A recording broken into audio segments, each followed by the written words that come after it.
So how much can I get for a trade?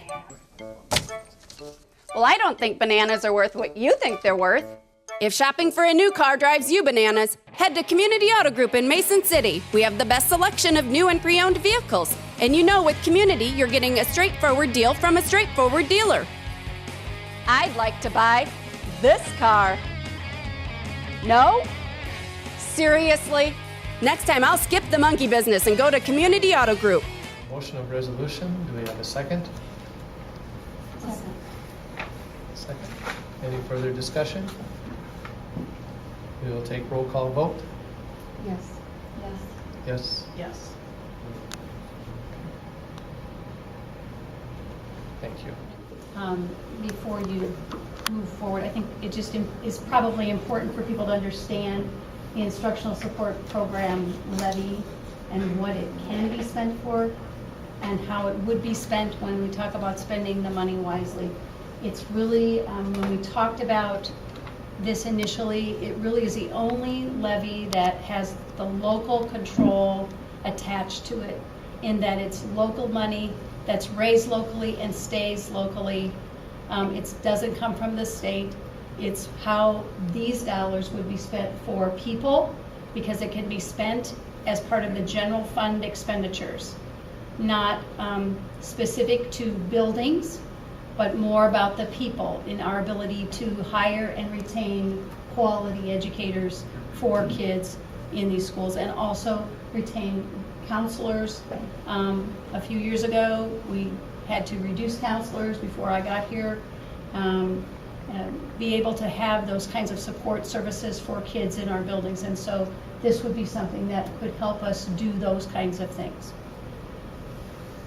Anything else, Ramona, you want to say? No, I think it's the only way that we can have additional funding, means we went down $2 million last year in the tax levy, and $2 million this year. For next year, our tax levy will go down. It's the only way that we can get additional funding. Like you've talked about, our funding is based on our declining on our enrollment. And we've had in the past, a couple of meetings, a chart that we've had up on the board that shows what the levies have been over the past 10 or 20 years. Do you want to speak to that at all, about how this really... In terms of our tax levy? Yeah, how it is not an increase? You bet. The tax levy for this next year was slated to be at $11.44 per thousand. It has never been that low in over 40 years. In 1973, the tax rate was about $17 per thousand. And granted, there is less enrollment, but the cost of doing business in all businesses has gone up, even with declining enrollment. So in order for us to remain competitive, have good quality teachers, which we want and need, and I'm very excited about the people that we've approved tonight as part of the personnel report, because we're hiring some really fine teachers into this district. So to continue to be able to do that, that instructional support program can help us do that. There would be an oversight committee, and we did talk at our last planning session about some people that might be good members to be part of that oversight, about how do we spend that instructional support program levy dollars. So it is, but it goes down again because we did get 2% from the allowable growth from the legislature. And as I understand it, all of the money that's coming from the state this year is not going to be on the burden or the backs of the taxpayers locally. It's all coming from those state revenues that they've had in those coffers at the state level. So they're giving it back, which means that our levy goes down to $11.04 per thousand. So even if we did an instructional support program levy that would be, let's say, 3% on property, that's about 14 cents per thousand more. So 1104, 14 cents per thousand on a property would be 1118. Still very low tax rate in this community. If the other was on surtax, it's a 10% levy. If it was 7%, it would be on an income surtax, and that's a tax on a tax. So if you pay 0 to the state for taxes. When you fill out your tax form, I believe it's line 35.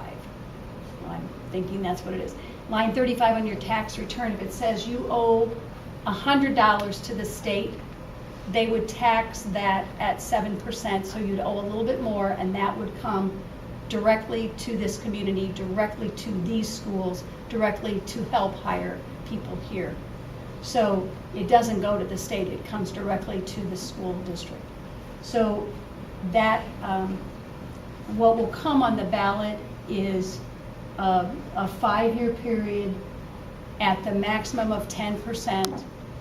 This board has already talked about an oversight committee being part of that, which would be of community members to be able to learn about what that instructional support program levy is generating in terms of money.